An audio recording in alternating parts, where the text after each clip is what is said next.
Welcome to Spiritual Wisdom Weekly from the Greater Orlando Center for Spiritual Living. Each week, we share practical spiritual insights designed to support your growth, helping you live with more clarity, compassion, and intention. Wherever you're listening from, we're glad you're here. Let's begin.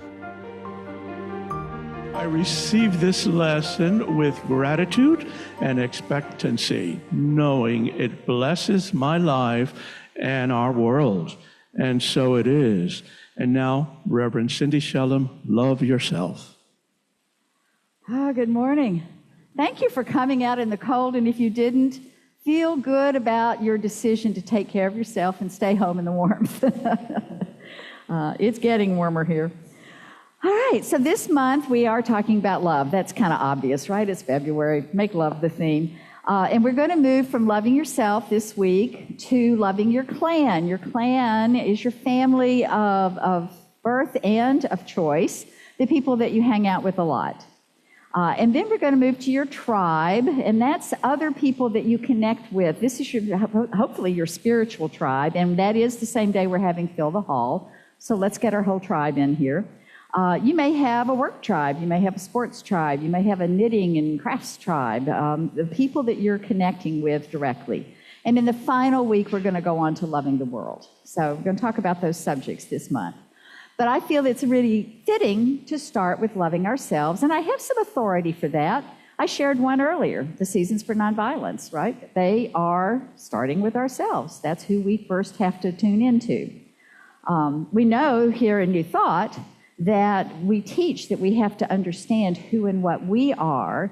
The more we understand about that, the more we understand about God, and the more we can play that out in the world.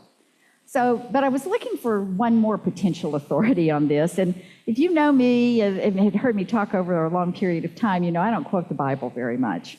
But I thought, I was wondering, how has the fact that many of us were brought up on Bible teachings impacted how we understand or misunderstand the idea of self-love? So I took a look, and I think that it actually supports the idea that love of the self is pretty important to the whole concept of love.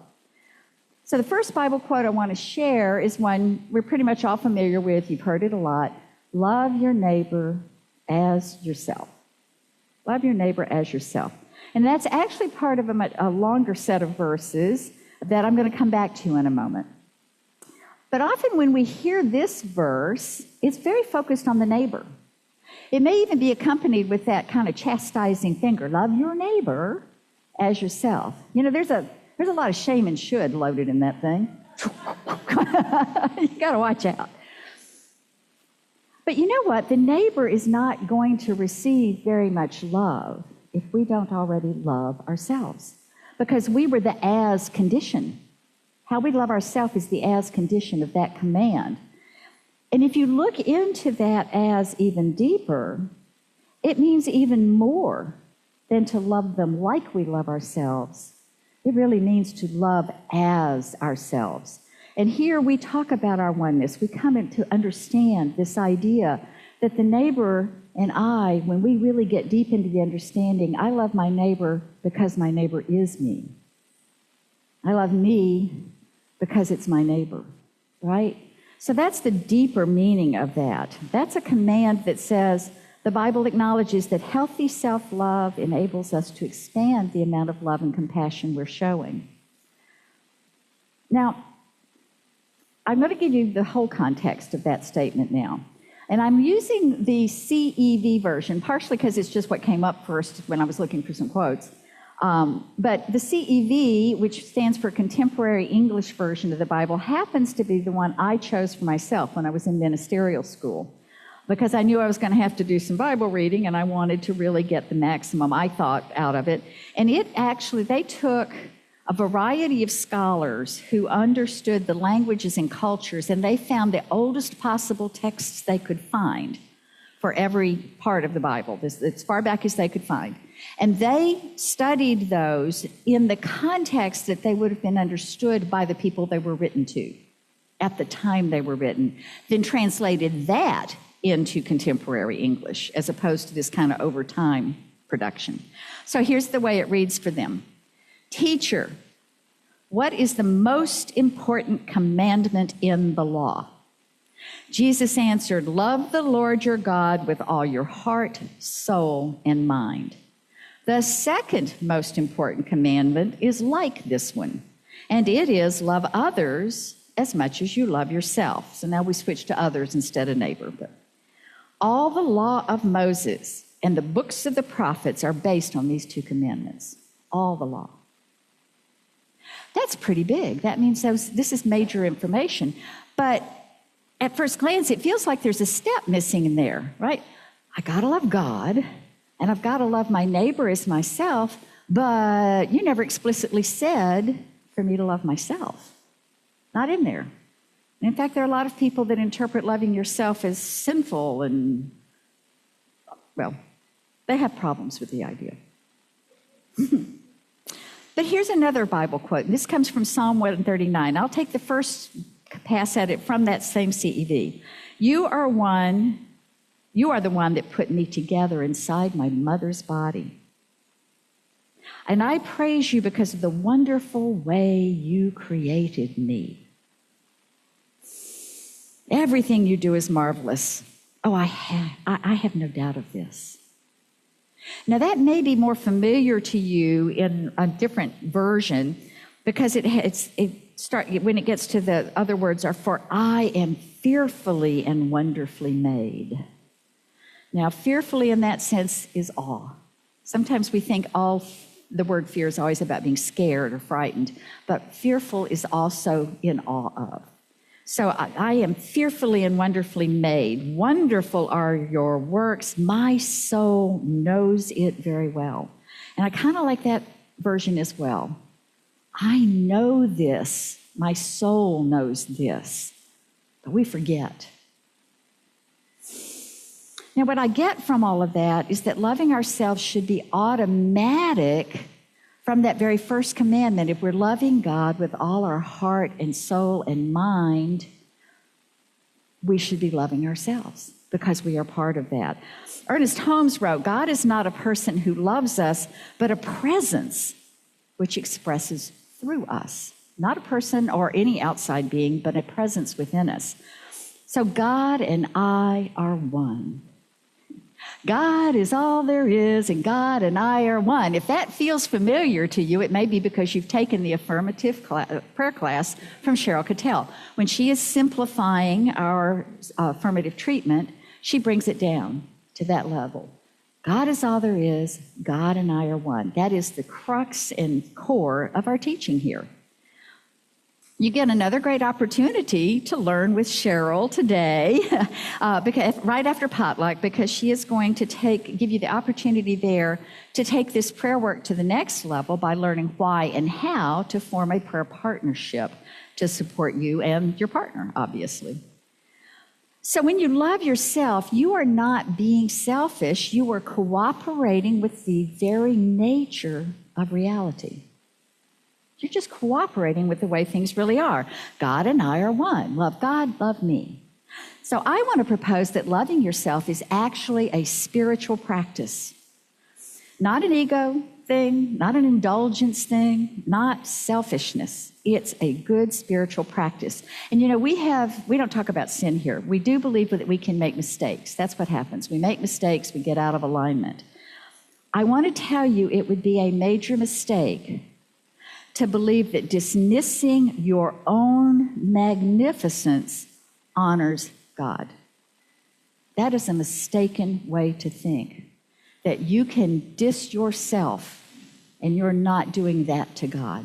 Because where did you get made? What are you made of? The self, it begins when we recognize who we really are. That's where we have to start. Who are we? We are individualized expressions of one Creator. That means we're not an accident. We're not a mistake. We're not a rough draft, and there's going to be a 2.0 that shows up and does better. All right? We are perfect, whole, and complete in our design. We were placed here with intention. by that which wishes to express itself more fully through the unique signature that we are in the world. And we have the ultimate freedom to forget that, right? That's what makes it so tough. We forget that. Many of us were taught, either directly or indirectly, that self-love is a form of arrogance and that self-criticism is humility, and humility is a great thing. It's supposed to be a good trait. But you know, to constantly self-criticize does not make us better. It only makes us smaller. It makes us smaller. It makes us less authentic. It takes less of our pleasure in the world if we're criticizing and judging ourselves all the time. It prevents us from making the difference that we're here to make, whatever it is. When you think or speak about yourself, when you perceive that you've made a mistake, if someone heard you saying some of that stuff out loud, they would have to call a protective service for the abuse. Right? If you said out loud and the world heard the way we often talk to ourselves, that would be abuse.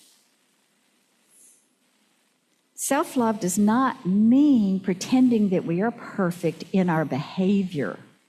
It's about recognizing that we are perfect in our being. It means treating ourselves with the same compassion that we're putting out there for others. It means allowing growth in ourselves and others without punishment. And that's kind of an interesting twist on that first Bible verse, because now it's telling us you have to at least love yourself as much as you do others. At the very least, at least give yourself as much credit and room and compassion as you do someone else. And self-love is not the same as being self-absorbed. And we actually become less self-absorbed, not more, when we find out who we really are. Why? Because self-love connects us to source rather than to fear. It's all about aligning ourselves with truth of who we are. We aren't looking outside ourselves to find out what we're supposed to be, how we're supposed to be, how we're supposed to care for the world. We are recognizing and acting from the recognition of what we are, that we are these wonderful, amazing creations endowed with the love and the joy and the wisdom and the power of that which created us from itself. In the beginning, there was God. If there was only God, then we are made by it and of it. The only substance there is God itself forming. So consciousness shapes our experience. It means the world doesn't respond. The world doesn't respond to what you want. We think it does. The world responds to what we believe about ourselves. That's why we're in here taking these classes, is to recognize and change what we believe about ourselves. Then what we want is in alignment, and it comes to us with ease. When you're aligned with your own worth, you don't need approval like oxygen. You don't need clicks and likes. You don't shrink to fit other people's expectations.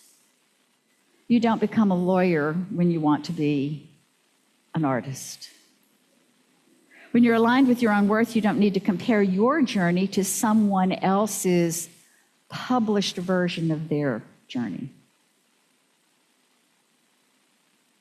I want to give you a real life example of the things I'm talking about. And the Winter Olympics, another thing happening right now, the Winter Olympics starts this week in Milan, Italy. So I'm going to tell you a little bit about a Winter Olympian. His name is Alex Hall. Now, there's an actress apparently named Alex Hall who's having romantic problems, so don't get confused. Alex Hall, the skier. Okay. Alex is the reigning gold medalist in slope-style skiing. Now, if you're not familiar with this is the one where you go racing 40 miles an hour down a bumpy little hill, and you go off of a couple of ramps, and you're 30 feet in the air doing twists and flips and spins, and sometimes you come down backwards, and if you make it to the bottom of the hill in one piece, you've done well. That's freestyle, slope-style skiing. Alex was born in Alaska, but his childhood was spent in Switzerland, in Zurich, and he went skiing in the backyard, and he loved to ski. He put up lights so he could ski at night. He welded together old street poles, they say, to make ramps and things for him to ski on. He got on his trampoline, and he perfected tricks that he then took out on the snow. He probably fell plenty of times that he got over any fear of how many bones were going to be broken in this process. And he did not have a coach until he was 16. So for him, this was his expression. This was pure expression. It was his outlet, his creativity. And you can probably guess that he got pretty good, and he turned pro. After he turned pro, he felt his joy slipping away. All he was doing was copying what other competitors' tricks.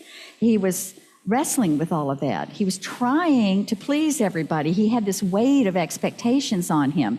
And his coaches told him, these are the things you have to do. And he was afraid to fail. So he did all that. He thought that was his job.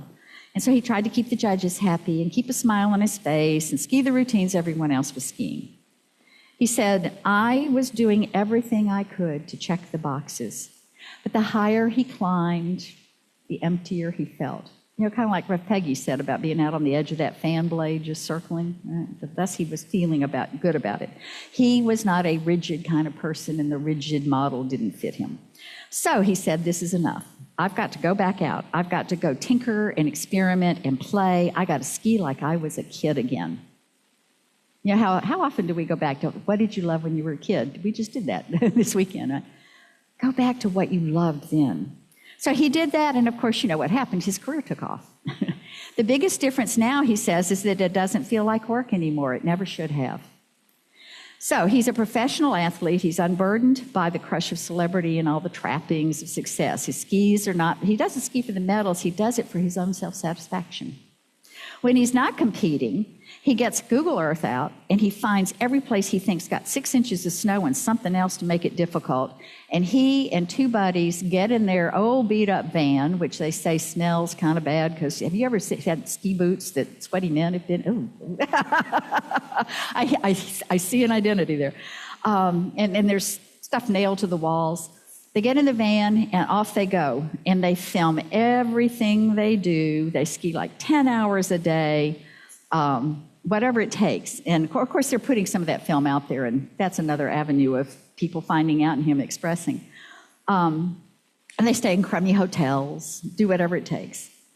So, what that tells you, he is probably the most successful ski bum there has ever been. He is a ski bum to the core and happy as he can be. He's the defending Olympic champ. He keeps the gold medal in a sock in a drawer in his bedroom. That's how important that was to him.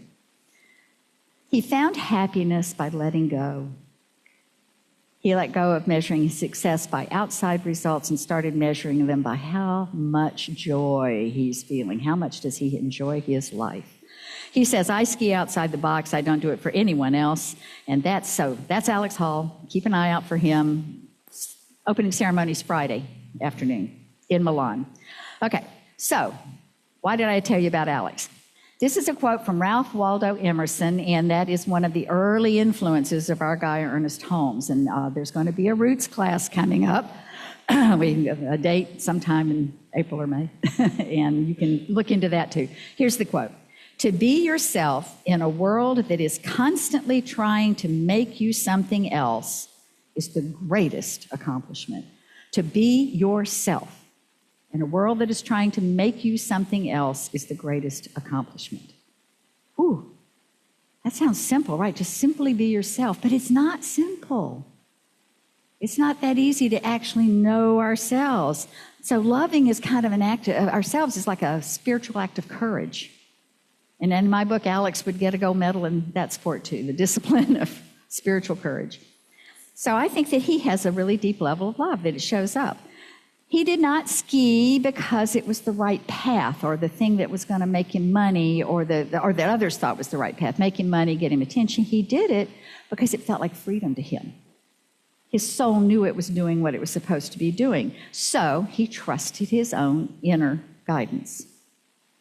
When he competes, he's not chasing approval and he's not emulating others. He's doing his own style. because he knows his own value. He pursues what feels real to him. He does what brings him genuine joy. And if it involves crummy hotels and stinky old vans, then that's okay with him. That's what he loves. So that's self-love, choosing what resonates with his authentic self. And he stays open to discovery. You know, Ernest Holmes told us, stay open at the top. I got it this far, you take it on. So even now, he explores life outside of skiing, because that doesn't mean he's insecure in being excellent at skiing. It means he has self-respect. And he turns this passion he has into an art. So one of the places I read actually said, he writes a narrative on the snow. Well, that must be an inspiring thought. So you use your own style, your own voice, and your own way of being.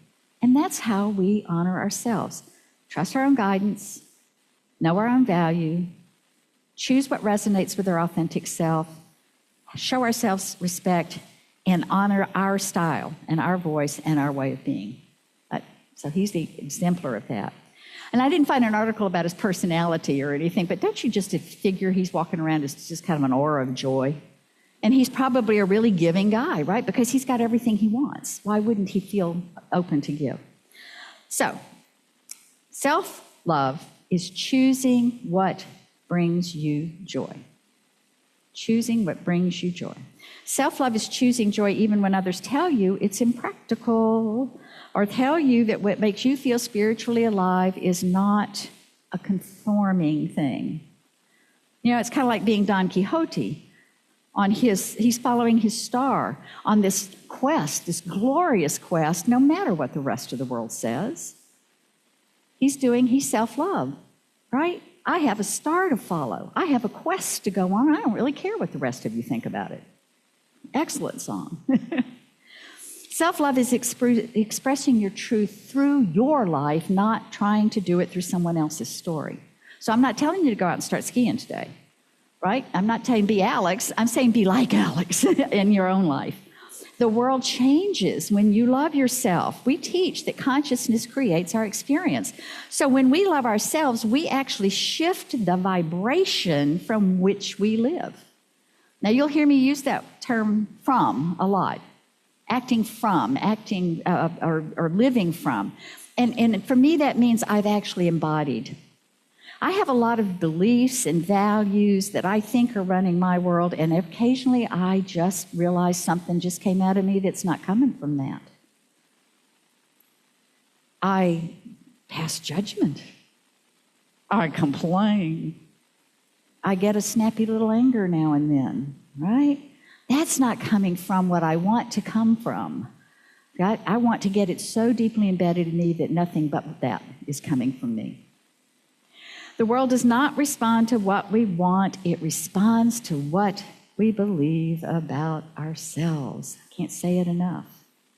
What we believe about ourselves. When you love yourself, you allow others to meet you at a higher level. When you love yourself, you stop asking life to prove your worth.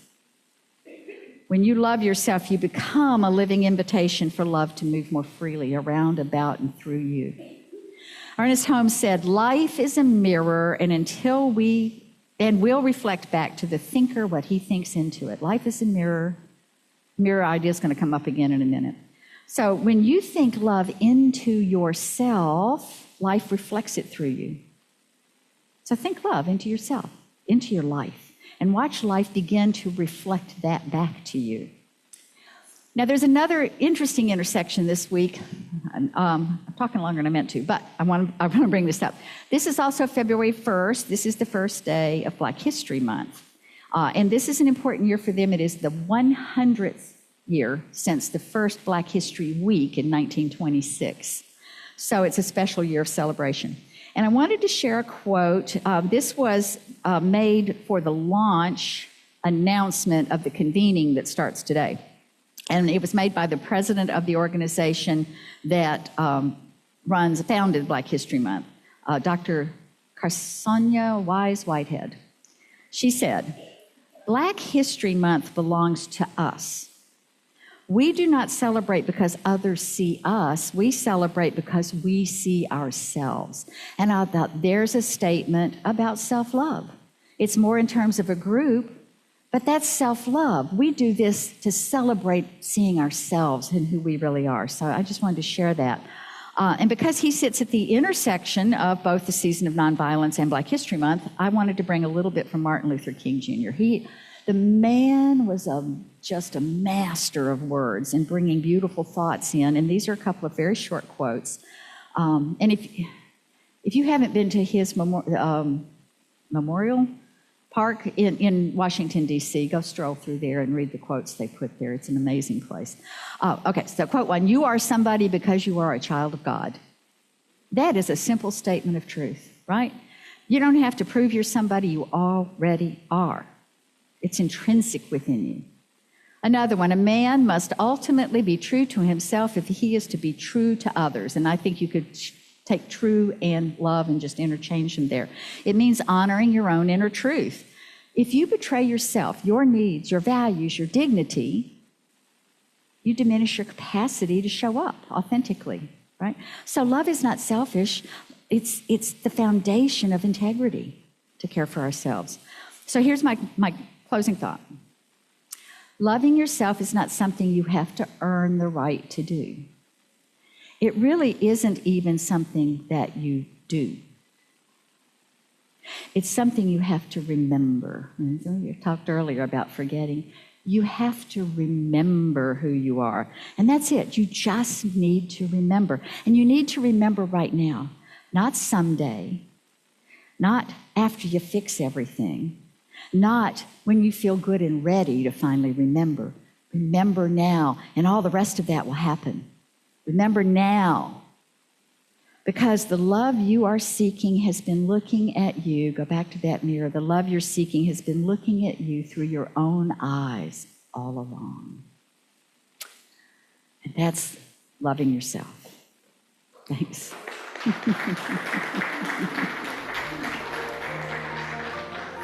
Thank you for spending this time with us on Spiritual Wisdom Weekly from the Greater Orlando Center for Spiritual Living. If this episode supported you in any way, we invite you to stay connected. Listen again, share it with someone you care about, or simply carry what resonated with you into your week.